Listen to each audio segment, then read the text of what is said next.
Շարունակում ենք ընթերցել Մատթեոսի ավետարանի 5-րդ գլուխը և կատարում փոքրիկ մեկնաբանություններ։ Լսել եք, թե ինչ ասվեց նախնիներին. մի սպանիր, որովհետև ով որ սպանի, ենթակա կլինի դատաստանի։ Իսկ ես ձեզ ասում եմ, թե ամեն մարդ, որ զուր տեղը բարկանում է իր եղբոր վրա,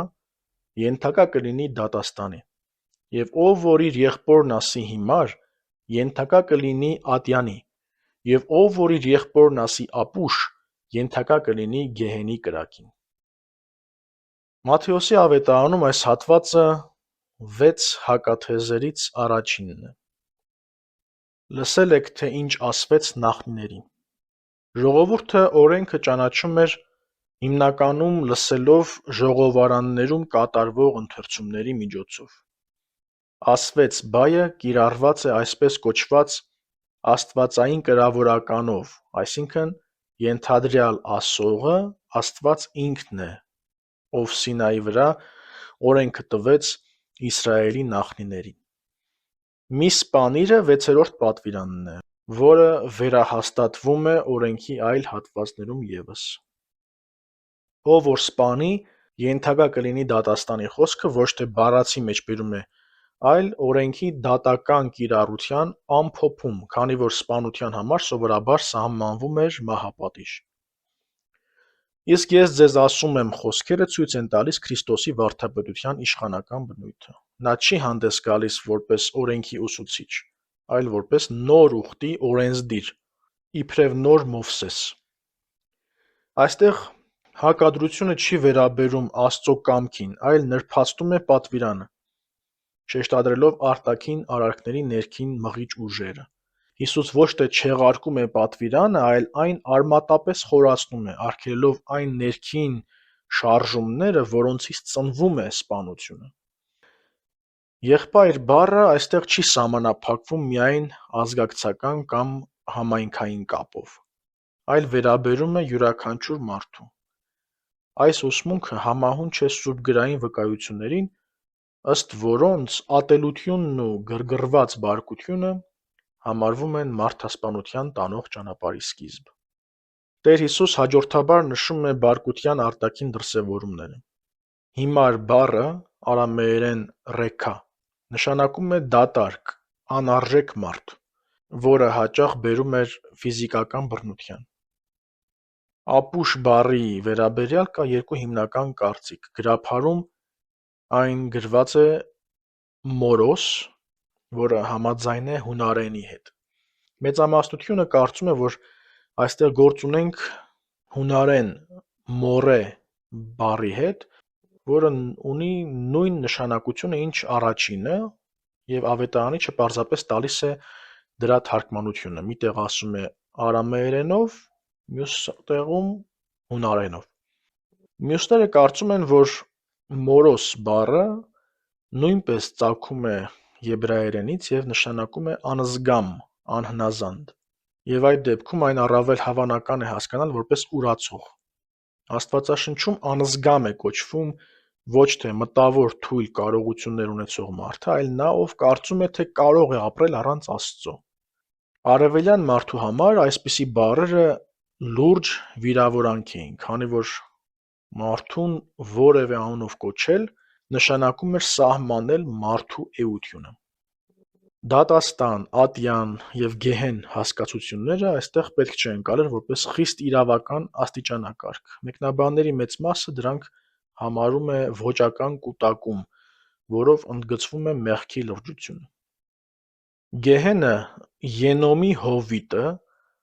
պատմականորեն հայտնի էր որպես վայր, որտեղ կատարվել էին մարդկային զոհաբերություններ հեթանոսական Մողոք չաստծուն։ Հովսիա թագավորի օրոք Քրիստոսից առաջ մոտավորապես 622 թվական այս վայրը պղծվեց, որպեսզի այլևս երբեք չօգտագործվի որպես սրբավայր։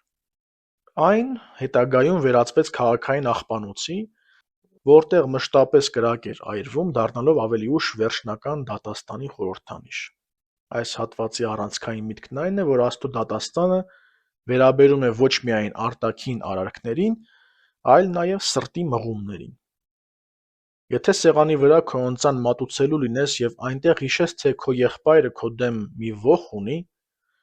քո ընծան թող սեղանի առաջ և գնա նախ հաշտվիր քո եղբոր հետ և ապա եկ քո ընծան մատուցիր։ Քրիստոսի այս կոչը նշանակում է, որ մարդ պատասխանատու է ոչ միայն իր սեփական բարկության, այլև այն բարկության համար, որը հարուցել է եղբոր մեջ։ Թվում է, թե այստեղ մարդու հանդեպ պարտականությունը դրվում է Աստծո հանդեպ պարտականությունից վեր, սակայն իրականում Տեր Հիսուս չի չեղարկում ոչ պաշտամունքը, ոչ էլ զոհաբերությունը։ Նա վերադարձնում է դրանց իսկական իմաստը։ Աստված ընդունում է միայն այն զոհը, որը մատուցվում է մաքուր սրտով։ Աստծո ներումը հնարավոր չէ գնել ծիսական ընծաներով, այն տրվում է միայն անկեղծ ապաշխարության և մերձավորին ներելու պայմանով։ Այլ կերպ ասած, սերը դեպի Աստված երևում է մարդու վերաբերմունքով դեպի մարդը։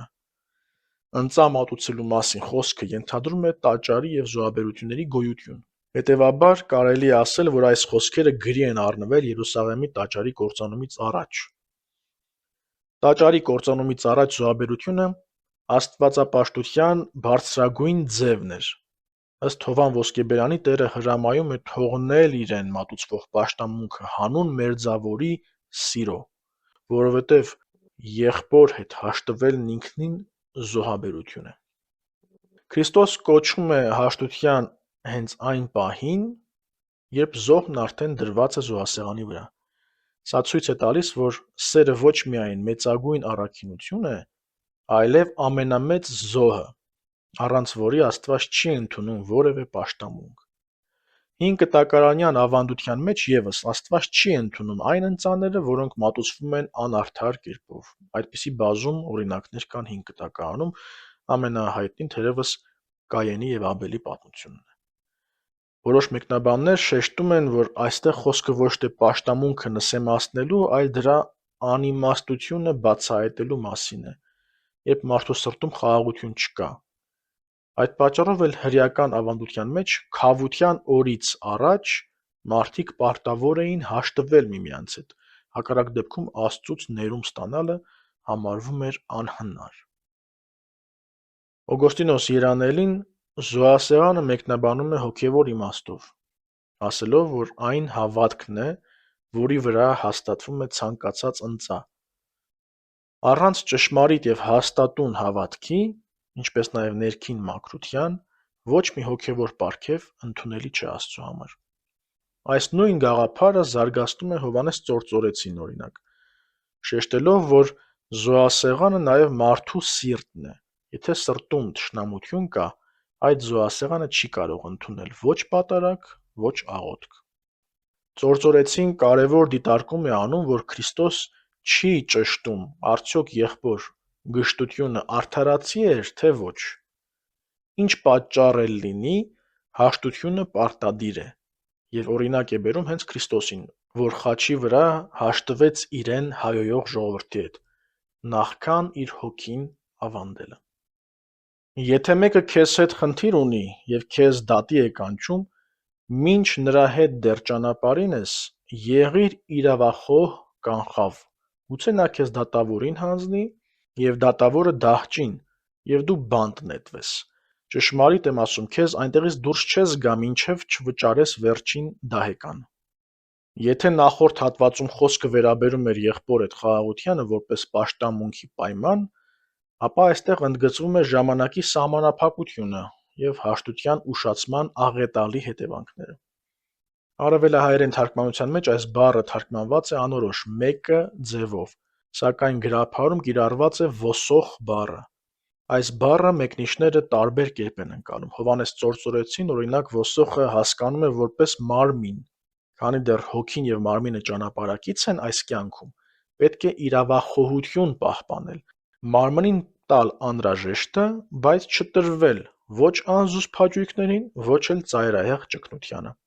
Հակառակ դեպքում մարմինը բողոք բարձրացնելով մտքի անիրավ դատավորի դեմ,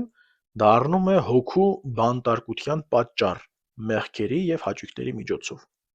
Նա անդրադառնում է նաև երկրորդ ավանդական մեկնությանը, ըստ որի ոսողը սատանան է։ Քանի դեռ մարդը այս կյանքում է, պետք է խոստովանությամբ և բարի գործերով փակի հաշիվները, որպեսզի սատանան մահվան պահին չդառնա դատախազ։ Ստեփանոս Սյունեցին ևս շեշտում է աներևույթ ոսողների սատանայական խորհուրդների դեմ պայքարի անհրաժեշտությունը։ Ճանապարհին այս կյանքում մարդը պետք է ինքն իրեն դատապարտի խոստովանությամբ, որպեսզի կարողանա արդարանալ Աստծո առաջ։ Եթե դա չկատարվի, ապա վերջնական դատաստանի ժամանակ մարդը կհանձնվի դահիճներին, հրեշտակներին և կկրի պատասխանատվություն նույնիսկ ամենափոքր մեղքերի համար։ Ոսող բառը թեև այլաբանորեն կարող է ընկալվել ամենատարբեր ձևերով, այդ թվում նաև որպես սատանա, սակայն Օգոստինոս երանելին մերժում է դա որպես սատանա ընկալելու հնարավորությունը, նշելով, որ սատանայի հետ հնարավոր չէ հաշտություն կամ բարեհաճություն, քանի որ բարեհաճությունը ենթադրում է ընկերություն, ինչը սատանայի դեպքում անհնար է։ Որոշ մեկնիչներ կարծում են, որ այս մեկնությունները առաջանում են լեզվական թյուրիմացությունից։ Սուբգրային և դասական գործածության մեջ անտիդիկոս բառը, որ ոսող է թարգմանվել գրաբարում, նշանակում է պարզապես դատական հակառակորդ, այսինքն հայցվոր կամ պատասխանող։ Այդ իմաստով է բառը կիրառվում նաև այստեղ, հատկապես 25-րդ համարում, որտեղ ակնհայտորեն խոսքը գնում է դատ գնացող մարդու մասին։ Հետևաբար ոսողը նախևառաջ իրական մարդ է, որի հետ մարդը ունի չլուծված իրավական կամ բարոյական հարց։ 25-26-րդ համարներում նկարագրված պատկերը հիմնված է դատական պրակտիկայի վրա։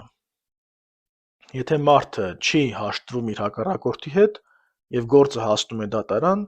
նա կորցնում է իր ազատությունը և դառնում դատավորի կամքին ենթակա։ Սուրբ Հովհան Ոսկեբերանը ընդգծում է, որ մինչ դատարան հասնելը մարդը ինքն է իր տերը, բայց դատարանի շեմը անցնելուց հետո այլևս չի կարող տնօրինել իր վիճակը։ Այդ պատճառով էլ Քրիստոս ասում է. «Կանխավ» հապաղումը ամենամեծ վտանգն է հոգևոր կյանքում։ Դատական պատկերը նպատակ ունի սթափեցնել հատկապես կոպիտ մտածողություն ունեցողներին, որոնց վրա առավել ազդեցիկ են տեսանելի և երկրային օրինակները։ Այդ պատճառով Քրիստոս հիշատակում է ոչ միայն գեհենը, այլև դատաստանը, բանտը, պարտքի ամբողջական վճարումը, ցանկանալով արմատախիլ անել թշնամության և սպանության արմատը։ Պարտքի դիմաց պարտապանին բանտ նետելը թեև հրեական միջավայրում ընդունված չէր, սակայն լսարանին դա ծանոթ էր և պատկերն ընդգծում է դատաստանի անողոքությունը։ Ոչ մի զիջում պարտապանին չի տրվում։ Դահեկան բառով նկարագրվում է հռոմեական ամենափոքր մետաղադրամը, գրաբարում դա արտահայտվում է նաքարակիտ բառով։ Լսել եք, թե ինչ ասվեց. «Մի շնանար»։ Իսկ ես ձեզ ասում եմ, ամեն մարդ, որ կնոջ նայում է նրան ցանկանալու համար, արդեն շնացավ նրա հետ իր սրտում։ Այստեղ Քրիստոսը, ինչպես առաջին հակաթեզում, խոսում է մարդու բնածին ամենահզոր կրքերից մեկի՝ ցանկության մասին։ Բարկությունն ու ցանկությունը ըստ Սուրբ Հովհան Ոսկեբերանի առավել ուժգին են գործում մարդու մեջ և հատուկ են նրա բնությանը։ Ոսկեբերան հայրապետը ընդգծում է, որ Քրիստոս նույն սկզբունքն է կիրառում, ինչ սպանության պարագայում։ Ինչպես սպանությունը սկսվում է բարկությունից, այնպես էլ շնությունը ցանկությունից։ Սակայն եկեղեցու հայրերը հստակ տարբերում են պարզ հայացքը ցանկությամբ նետված հայացքից։ Նայելը բնական է, իսկ տեսածի կերպարանքը զննելն ու սրտում սնուցելը սատանայից և մարդու չար կամքից։ Այդ պատճառով Տերը չի ասում, ով կնոջը նայեց շնացավ, քանի որ անհնար է արգելել տեսնելը, այլ ավելացնում է ցանկանալու համար, որով շնության աղբյուրը տեղափոխում է արտաքին արարքից դեպի սրտի հոժարություն։ Այստեղ Քրիստոս ցույց է տալիս, որ դատաստանի ենթակա է ոչ միայն մեղսալից գործողությունը, այլ նաև դրա կամավոր ընդունումը։ Ստեփանոս Սյունեցու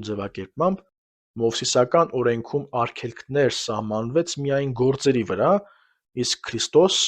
նաև ցանկությունների։ Ոսկեբերան Հայրապետը հավելում է, որ բարկությունն ու ցանկությունը ինքնին չարիք չեն։ Բարկությունը տրված է չարին պատժելու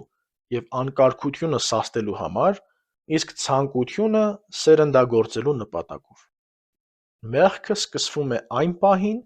երբ մարդն ինքն իր կամքով ներմուծում է մեղքն իր խաղաղ սրտի մեջ։ Եթե կիրքը բորբոքվում է, ապա այն ի վերջո հաղթում է մարդուն, քանի որ որևէ մարդ արարած բարձր չէ իր մարդկային բնությունից, ասում է Ոսկեբերան Հայրապետը։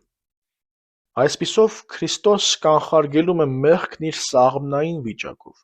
ինչպես որ երեխային արգելում ենք դանակ վերցնել նախքան վնաս կրելը, այնպես էլ Տերն արգելում է ցանկությամբ բորբոքված հայացքը, որպեսզի մարդ չընկնի իրական հանցանքի մեջ։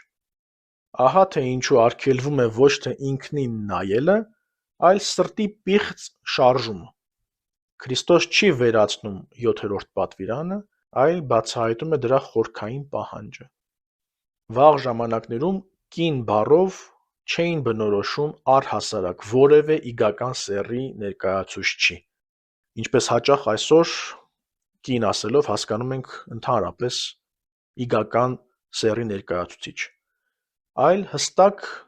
կին ասելով հասկանում են ամուսնացած կին։ Շնությունը հասկացվում էր որպես ամուսնական միության խախտում, ոչ թե որպես անձնական բարոյական անկում։ Այս համատեքստում անհավատարիմ տղամարդը չէր համարվում մեղավոր իր կնոջ առաջ, այլ միայն այն տղամարդու հանդեպ, որի կնոջ հետ շնացել էր։ Տասնաբանյայի 7-րդ պատվիրանը ապահովում է ոչ թե վերացական բարոյականություն, այլ կոնկրետ մեկ մարմին դարձած տղամարդու և կնոջ միությունը։ Ցանկանալով նայելը, այսինքն տիրելու միտումը, ուղղված է հենց այդ միության դեմ։ Քրիստոս, սակայն, այստեղ պաշտպանում է կնոջ մարդկային արժանապատվությունը նաև։ Եթե օրենքի շրջանակում մեղքը համարվում էր գործված ամուսնացած կնոջ տղամարդու նկատմամբ, ապա Տեր Հիսուսի ձևակերպմամբ մեղքը ուղղվում է նաև կնոջը։ Անմաքուր հայացքը ոչ միայն ներքին մեղք է այլևս տղամարդու համար, այլ վիրավորանք ուղղված կնոջը, որը ևս կարող է տրվել ցանկությանը։ Ոսկեբերանը եզրափակում է աչքերը տրված են ոչ թե շնության գործիք դառնալու, այլ Աստուծո արարչությունը տեսնելով արարչին փառաբանելու համար։ Քրիստոսի խոսքը, թեև այստեղ ուղղված է տղամարդուն, սակայն պատվիրան տրվում է նաև կնոջը։ Եթե քո աչքը քեզ գայթակղեցնում է, հանիր այն և դեն գցիր քեզնից, որովհետև քեզ համար լավ է, որ քո անդամներից մեկը կորչի, և քո ամբողջ մարմինը չընկնի գեհեն։ Եվ եթե քո աջ ձեռքը քեզ գայթակղեցնում է, կտրիր այն և դեն գցիր քեզնից, որովհետև քեզ համար լավ է, որ քո անդամներից մեկը կորչի, և քո ամբողջ մարմինը չընկնի գեհեն։ Քրիստոսի այս խոսքերը աչքը հանելու և աջ ձեռքը կտրելու մասին իրենց կտրուկ ձևակերպմամբ նպատակ ունեն ցույց տալու նրա ուսմունքի արմատական բարոյական պահանջը, բայց ոչ երբեք մարմնի անդամների իրական խեղումը։ Քրիստոս խոսում է ոչ թե մարմնի, այլ մարդու ապականված կամքի մասին։ Ոչ թե աչքն է նայում, այլ միտքն ու սիրտը։ Սուրբ Հովհան Ոսկեբերանը հատուկ շեշտում է, որ Քրիստոս երբեք չի դատապարտում մարմինը, այլ մեղադրում է կամքի խեղումը։ Եթե խոսքը իրական աչքի կամ ձեռքի մասին լիներ, ապա հիշատակված կլինեին ոչ թե միայն աչքն ու աջ ձեռքը, այլ նաև ձախը, քանի որ մարդը գայթակղվում է ամբողջական զգայարաններով։ Հետևաբար աչք և աջ ձեռք ասելով, Տերը նկատի ունի ոչ թե անդամները առհասարակ, այլ այն մարդկանց, որոնց մենք համարում ենք մեզ համար ամենաթանկն ու ամենահուսալին։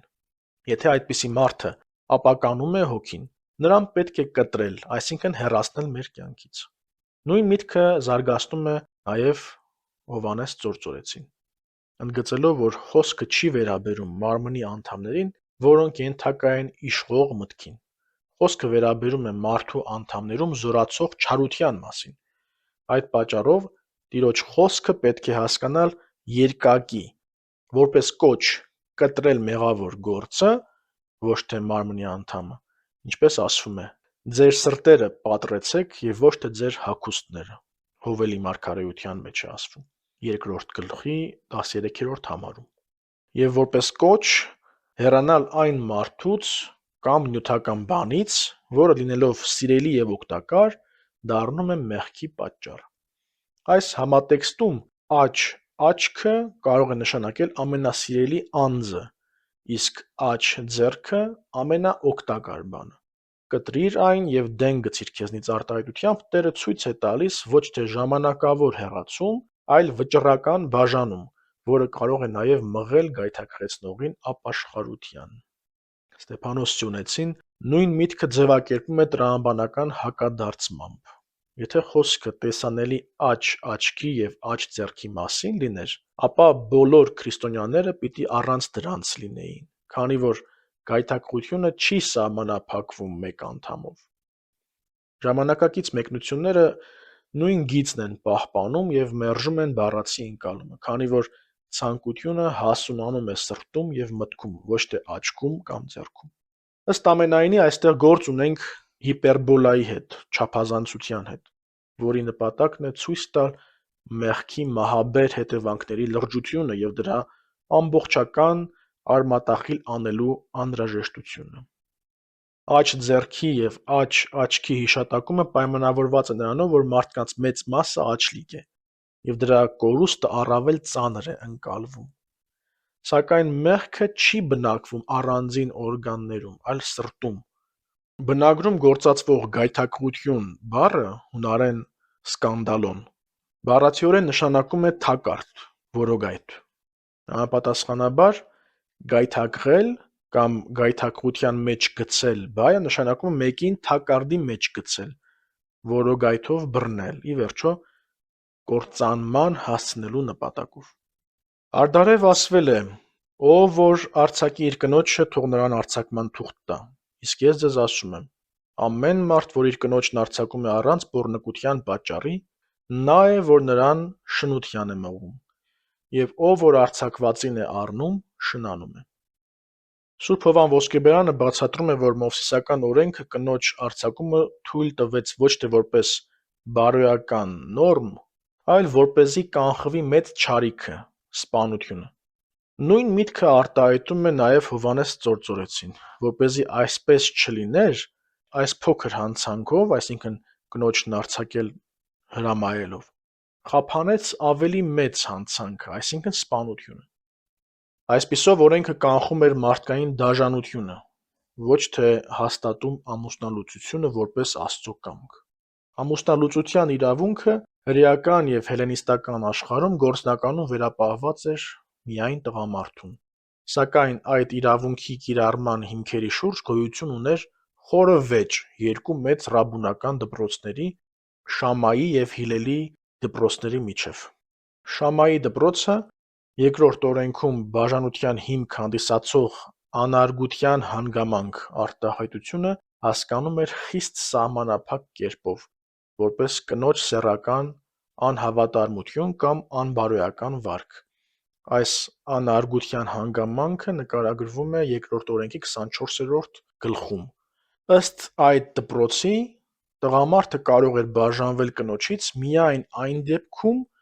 երբ կինը խախտել էր ամուսնական հավատարմությունը։ Այստեղ բաժանումը դիտարկվում էր անհրաժեշտ միջոց, արդեն խախտված ուխտի պարագայում։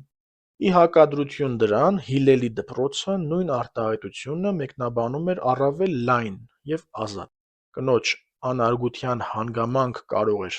համարվել գրեթե ամեն ինչ՝ վատ եփած ճաշը, նրա արտաքին տեսքը, բարձր խոսելը կամ պարզապես այն, որ ամուսինը հանդիպել էր ավելի գրավիչ կնոջ։ Այս մոտեցմամբ տղամարդը փաստորեն կարող էր բաժանվել կնոջից գրեթե ցանկացած սուբյեկտիվ պատճառաբանությամբ։ Կինը նման իրավունք ստանում էր բացառիկ դեպքերում, ինչպես օրինակ, եթե ամուսինը երկար ժամանակ չէր կատարում ամուսնական պարտականությունները, կամ եթե ամուսինը ուներ վարակիչ վտանգավոր հիվանդություն, ինչպես օրինակ բորոտությունը։ Արձակման թուղթը կնոջ համար ուներ պաշտպանական նշանակություն։ Հովհաննես Ծործորեցին գրում է, որ սա կնոջ համար մխիթարություն էր, նաև որպեսզի իրավունք չունենար վերադառնալու այն նույն ամուսնու մոտ, ով արհամարանքով թուղթ տվեց ու արձակեց նրան։ Ոմանք կարծում են, որ արձակման թուղթը նպատակ ուներ ապահովել կնոջ գոյությունը ամուսնալուծությունից հետո։ Դրանով կինը ոչ միայն ստանում էր իրավունք երկրորդ անգամ ամուսնանալու, այլև մաս ունեցվածքից։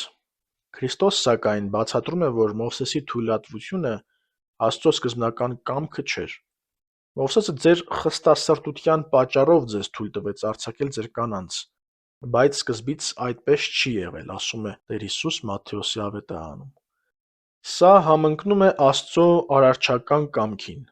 արու և էգ ստեղծեց նրանց, և թե երկուսը պետք է լինեն մեկ մարմին։ Այդ պատճառով ամուսնությունը ոչ թե իրավաբանական պայմանագիր է, այլ խորհրդական միություն։ Քանի որ ամուսինն ու կինը մի մարմին են, նրանց բաժանումը խախտում է Աստծո ստեղծած միությունը։ Եթե ամուսնությամբ այր և կին դառնում են մեկ մարմին, ապա պոռնկության մեջ գտնվողը նույնպես անխուսափելիորեն մեկ մարմին է դառնում նրա հետ, ում հետ պոռնկություն է գործում։ Ուստի տղամարդը, նույնիսկ եթե ուրիշ կին չի առնում, մեղավոր է դառնում նրանով, որ իր կնոջը գցում է մեղքի մեջ, իսկ արձակվածին առնողը դառնում է շնացող, որովհետև վերցնում է ուրիշի կնոջը, քանի որ նույնիսկ արձակված լինելով նա մնում է այն մարդու կինը, ով նրան արձակել է։ Այլ կերպ ասած, անհիմն ամուսնալուծությունը բերում է իր հետևից մեղքերի մի ամբողջ շղթա, որի գլխավոր պատասխանատուն դառնում է նա, ով կնոջն արձակել է առանց մեղքի։ Որոշ մասնագետներ բացատրում են, որ պոռնկություն բառը կարող է նշանակել կամ սեռական անբարոյականություն, կամ օրենքով արգելված, օրինակ արոնակցական ամուսնություն, կամ էլ կարող է նշանակել կռապաշտություն։ Աստվածաշնչում պոռնկությունը հաճախ է դիտարկվում օտար աստվածներին հարելու համատեքստում։ Ինչ էլ որ լինի, հստակ է, որ Քրիստոս ամուսնալուծության թույլատրելի պատճառներ չի որոնում, այլ մերժում է ամուսնալուծությունը որպես Աստծո կամքին հակառակ գործողություն։ Այս խիստ դիրքորոշումը նոր բան չէր, այն հանդիպում ենք Հաղաքիա մարգարեի մոտ։ Ինչ որ ես ատում էի, այն էիք անում, արցունքներով ծածկեցիք իմ սեղանը տանջանքի լաց ու ողբով։ Արժե՞ արդյոք վերստին նայել ձեր զոհաբերումին և կամ այն ընդունել ձեր ձեռքերից։ Դուք ասացիք, ինչու այդպես։ Նրա համար, որ Տերը ուխտ դրեց քո և քո երիտասարդության օրերի կնոջ միջև, որին թողեցիր, իսկ նա քո ուխտի ամուսինն ու կինն էր։ Չէ՞ որ Տերը ձեզ մեկ մարմին և հոգի արեց նրա հետ։ Զգույշ վարվեցեք ձեր հոգու հետ։ Քո երիտասարդության օրերի կնոջը մի թող, իսկ եթե ատելու պատճառով արձակես նրան, ամբարշտությունը կծածկի քո խորհուրդը, ասում է Իսրայելի Տեր Աստվածը։ Զգույշ վարվեցեք և անհավատարիմ մի եղեք, ասում է Ամենակալ Տերը։ Մաղաքիայի մարգարեություն 2-րդ գլուխ 13-16 համարներ։ Լսել եք դարձյալ, թե ինչ ասվեց նախնիներին. երթմնազանց մի լինիր, այլ արա Տիրոջն այն, ինչ երդվել ես։ Իսկ ես ձեզ ասում եմ, ամենևին չերթվել, ոչ երկնքի վրա, որովհետև Աստուծո աթոռն է, ոչ երկրի վրա, որովհետև նրա ոտքերին պատվանդան է, և ոչ Երուսաղեմի վրա, որովհետև մեծ արքայի քաղաքն է։ Եվ քո գլխով էլ չերթվես, որովհետև չես կարող մի մազ իսկ սպիտակ կամ սև դարձնել, այլ ձեր խոսքը լինի այոն այո և ոչը ոչ, որովհետև դրանից ավելին չարից է։ Մովսիսական օրենքում երդումը արգելված չէր։ Այն թույլատրելի և երբեմն պարտադիր էր, հատկապես դատարանում, որովհետև Աստված համարվում էր անտեսանելի վկա։ Սուտ երդվելը ծանր մեղք էր, որովհետև նշանակում էր Աստուծո անունը ներգրավվել ստի մեջ։ Օրենքը ոչ թե վերացնում էր երդումը, այլ պաշտպանում էր այն, պահանջելով, որ մարդը իր երդումը կատարի։ Ժամանակի ընթացքում, սակայն, ձևավորվեց մտածողություն, ըստ որի տարբերում էին Աստուծո անունով երդվելը և այլ բաներով երդվելը, կարծելով, թե երկրորդ դեպքում մարդն ազատ է պատասխանատվությունից։ Այդ պատճառով Տեր Հիսուս թվարկում է երկինքը, երկիրը, Երուսաղեմը և մարդու գլուխը, ցույց տալու համար, որ ոչինչ Աստծուց անկախ չէ։ Երկինքը Աստծո աթոռն է, և երկիրը նրա ոտքերի պատվանդանը, Երուսաղեմը նրա քաղաքը, իսկ մարդու գլուխը Աստծո արարչական գործը, և այսպիսով ամեն երթում, նույնիսկ անուղղակի, իրականում ուղղված է Աստծուն։ Օրմանյանը ևս նշում է, որ փարիսեցիների այս տարբերակումը պարտադիր և ոչ պարտադիր երթումների միջև Հիսուս արմատապես մերժում է, բացահայտելով դրա կեղծ լինելը։ Քրիստոսի ամենևին չերթվել խոսքը չի նշանակում օրենքի մերժում, այլ դրա կատարելագործում։ Մարդը պետք է լինի այնքան ճշմարտախոս, որ երթման կարիք չլինի։ Երբ մարդ երթվում է, դրանով նա անուղղակի խոստովանում է իր անվստահելի մարդ լինելը։ Երթումը դառնում է ոչ թե ճշմարտության նշան, այլ դրա բացակայության վկայություն։ Այոն այո և ոչը ոչ արտահայտությունը եբրայերենին հատուկ կրկնությամբ նշանակում է բացարձակ հաստատում և հուսալի խոսք։ Այստեղ մարդու խոսքն ինքն է դառնում վկայություն, առանց հավելյալ երաշխիքների։ Քրիստոսի ավելին չարից է արտահայտության մեջ չարը ակնարկում է սատանային, ստի հորը։ Այնտեղ, որտեղ ճշմարտությունը բավարար չէ, գործում է ստի իշխանությունը։ Հովհան Ոսկեբերանն ասում է, որ երթումը թույլատրված էր դաստիարակչական նպատակներով, մարդկանց կռապաշտական երթումներից հեռու պահելու համար, բայց հասուն քրիստոնյայի համար այն դառնում է ավելորդ։ Օգոստինոս Երանելին սովորեցնում է, որ ով խուսափում է երթումից, նա խուսափում է նաև սուտ երթումից, իսկ եթե մարդուն ստիպում են երթվել, մեղքը կրում է ստիպողը։ Այսպիսով, Քրիստոսի խոսքը նպատակ ունի մարդուն մղել ճշմարտության դաշտ։ Որտեղ խոսքը ամբողջությամբ ճշմարիտ է, այնտեղ երթումը դառնում է ավելորդ։ Լսել եք ինչ ասվեց. աչքի փոխարեն աչք և ատամի փոխարեն ատամ։ Իսկ ես ձեզ ասում եմ, չարին հակառակ չկանգնել, այլ եթե մեկը քո աջ ծնոտին ապտակ տա, նրան մյուսն էլ դարձրու։ Եվ եթե մեկը կամենա քեզ բռնադատել և քո շապիկն առնել, նրան քո բաճկոնն էլ թող։ Եվ եթե մեկը քեզ հարկադրի մի մղոն ճանապարհ անցնել, նրա հետ երկու էլ գնա։ Տուր նրան, ով քեզնից խնդրում է, և ով կամենում է քեզնից փող առնել, երես մի դարձրու նրանից։ Մովսիսական օրենքի ակննդական ատամ ընդ ատաման պատվիրանը տրվել էր ոչ թե վրեժխնդրությունը խրախուսելու,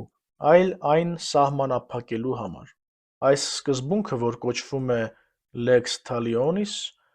կանխում է սոցիալական անհավասար պատիժներն ու չափազանցված վրեժն ու անձնական հաշվեհարդարը։ Քրիստոս, սակայն, այս իրավական սկզբունքին հակադրում է անձնական բարոյականության սկզբունքը՝ չարին չարով չհատուցել, այլ հրաժարվել անձնական վրեժից և դատաստանը հանձնել Աստծուն։ Այստեղ չար բառը վերաբերում է ոչ թե եղբորը, այլ այն չար ուժին, որ մղում է մարդուն մեղքի։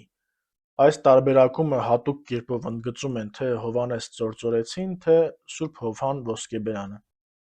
Սուրբ Հովհան Ոսկեբերանն ապտակն ընկալում է որպես ամենանվաստացուցիչ վիրավորանք, դրանով պարզ դարձնում այն միտքը, որ այստեղ խոսքը միայն ֆիզիկական ցավի մասին չէ, այլ ամբողջական նվաստացման։ Բայց հենց այստեղ է բացահայտվում չարի դեմ հաղթանակի պարադոքսը։ Համբերությունն ավելի զորեղ է, քան հակահարվածը։ Կրակով կրակ չեն հանգցնում, այլ ջրով, ասում է Հովհան Ոսկեբերան։ Այդ համբերությունը ամոթի մեջ է դնում հարվածողին, զրկում նրան նոր հարված տալու ցանկությունից և կարող է նրան դարձնել անգամ բարեկամ։ Օգոստինոս Երանելին Քրիստոսի սեփական օրինակի մեջ է տեսնում պատվիրանի ճշմարիտ իրականացումը։ Քրիստոս իրեն ապտակողներին ոչ միայն չհակառակվեց, այլ իր ողջ մարմինը հանձնեց խաչելության։ Ուստի պատվիրանը պետք է կատարել ոչ թե արտաքին ձևով, այլ սրտի պատրաստակամությամբ, ճշմարտությունը խաղաղությամբ խոստովանելու և տառապանքը խոնարհությամբ ընդունելու միջոցով։ Սուրբ Եփրեմ Ասորին այս պատվիրանը տեսնում է որպես պատմական և աստվածաբանական անցում։ Աչքի դիմաց աչքը արդարության փուլն էր, իսկ մյուս այդ դարձնելը շնորհի և կատարելության փուլը։ Հին ու նոր ուխտերը իրար հակառակ չեն, այլ կապված են ինչպես երկու այտերը։ Օրենքը մարդուն հեռացնում էր չարից, շնորհը վերափոխում ներսից։ Հովհաննես Ծործորեցին եւ Մաղաքի Օրմանյանը երկուսն էլ ընդգծում են, որ Հիսուս չի խոսում պետական կամ դատական իրավունքի մասին, այլ անձնական հարաբերությունների։ Չարին հակառակ չկանգնելը չի նշանակում խոնարհում չարին, այլ հրաժարում անձնական վրեժից, որովհետև հենց վրեժն է, որ երկու կողմին էլ դարձնում է չար։ Այս խոսքերը ունեն նաև հստակ սոցիալ-պատմական համատեքստ։ Աջ այտին ապտակը տրված էր ձեռքի հետնամասով և համարվում էր ծանրագույն վիրավորանք։ Այս ամենով հանդերձ Հիսուս կոչ է անում հրաժարվել վրեժից և արդարության վերականգնումը հանձնել Աստծուն։ Շապիկի և բաճկոնի մասին օրինակում Քրիստոս անցնում է նույնիսկ Մովսեսական օրենքի սահմաններից։ Այնինչ օրենքը պաշտպանում էր որպես աղքատ մարդու նվազագույն իրավունք, Քրիստոսի հետևորդը վստահելով Աստծուն պատրաստ պետք է լիներ կամավոր զոհել։ Օրենքում բաճկոնը արգելվում էր նույնիսկ գրավ վերցնել, որովհետև մարդու գիշերվա ծածկոցն էր։ Մեկ մղոն անցնելու հարկադրանքի օրինակում Տեր Հիսուս քաղաքական իրավունքից վեր է դասում Աստծու կամքը, ինչը ուղղակի հակասում էր հրեական շրջանակում զելոտների, որոնք նաև հայերեն կոչվում են նախանձահույզներ, այս խմբավորման զինված դիմադրության գաղափարախոսությանը։ Մեկ մղոն գնալը չի վերաբերում պարզապես բարի կամքին, խոսքը կոնկրետ իրավական պարտադրանքի մասին է։ Հռոմեական կայսրությունում գործում էր օրենք, ըստ որի հռոմեացի ցանկացած զինվոր իրավունք ուներ հարկադրել որևէ հրեայի իր բեռը տանել մեկ մղոն։ Այս օրենքը գործում էր ամբողջ կայսրությունում, այդ թվում Հրեաստանում։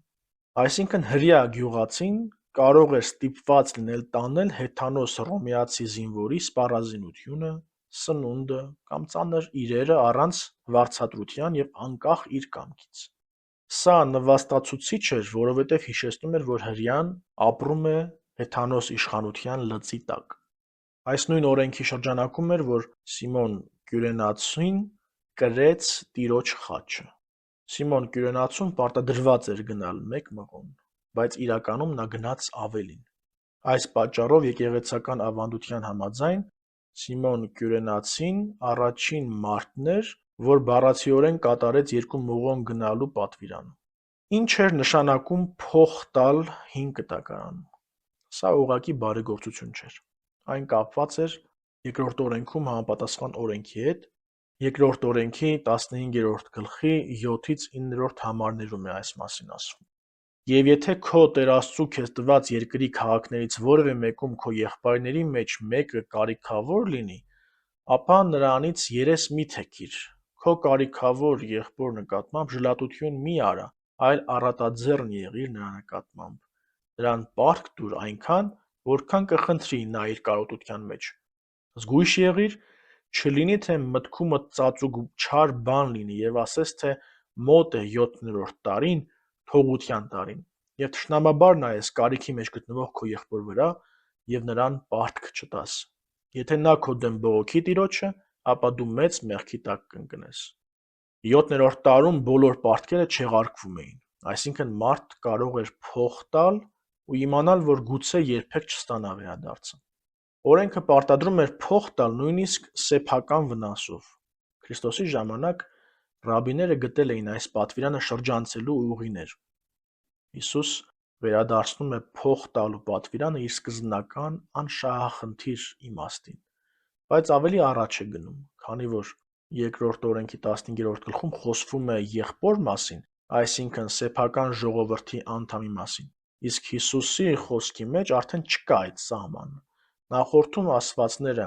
տրամաբանորեն կապվում են իրար, որով փող տալը տարածվում է նաև թշնամու վրա։ Ընդհանրացնելով կարելի է ասել, որ Տեր Հիսուս ասում է. ապտակի փոխարեն վրեժխնդիր մի եղիր, շապիկի փոխարեն տուր ավելին,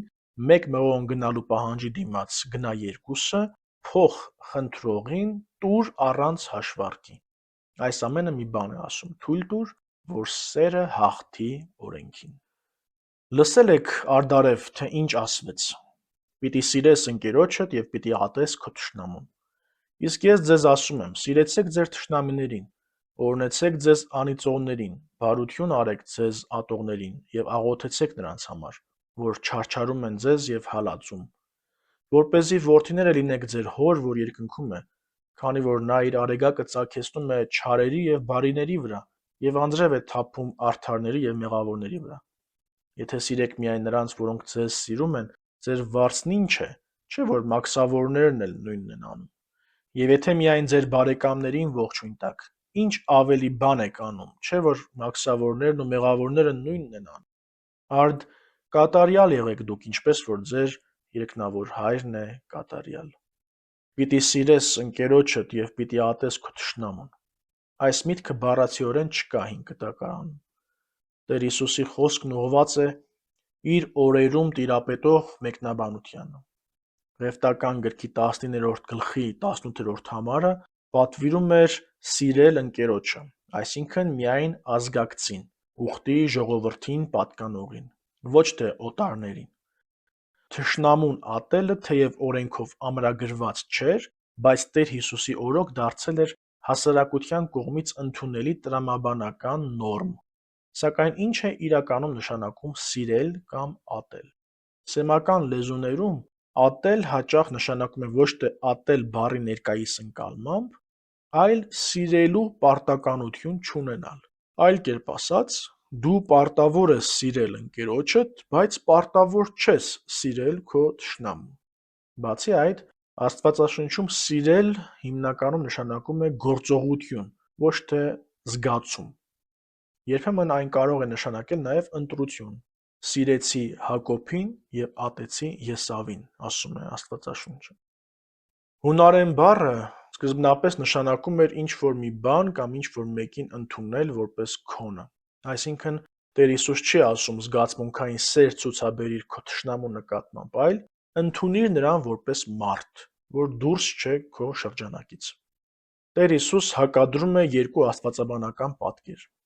Հին Կտակարանում Աստված ատում է անօրենություն գործողին, իսկ արդարն իրավունք ունի ատել Աստծուն ատողներին։ Քրիստոս այստեղ բացահայտում է Աստծո ողորմության խորքային արմատները։ Այն, որ Աստված իր արևը ծագեցնում է թե բարիների եւ թե չարերի վրա, աստվածային էության նոր հայտնություն է։ Աստված ոչ թե բաժանում է մարդկանց, այլ բոլորին վերաբերվում է որպես իր ստեղծագործություններին։ Աստծո որդի լինելը իրավաբանական կարգավիճակ չէ, այլ նմանություն Աստծուն։ Քրիստոս ցույց է տալիս, որ եթե մարդը սիրում է միայն իրեն սիրողներին, ապա նրա արդարությունը ավելին չէ, քան մեղավորների եւ հեթանոսների արդարությունը, որովհետեւ նրանք նույնն են անում։ Աստծո կատարելությունը արտահայտվում է նրա համընդհանուր բարեհաճությամբ։ Արդ կատարյալ եղեք դուք, ինչպես որ ձեր երկնավոր Հայրն է կատարյալ։ Կատարյալ նշանակում է նաև լրումի հասած, ամբողջական, եւ այդ լրիվությունը Աստծո սիրո համընդհանուր ընդգրկումն է։ Ղուկասը նույն միտքը փոխանցում է այլ բառերով. գթասիրտ եղեք, ինչպես որ ձեր Հայրը գթասիրտ է։ Սա նույնպես ցույց է տալիս, որ կատարյալ լինելը զուգահեռ է ողորմած լինելուն։ Սուրբ Հովհան Ոսկեբերյանը կատարելության ճանապարհը պատկերում է զարգացող աստիճանակարգությամբ։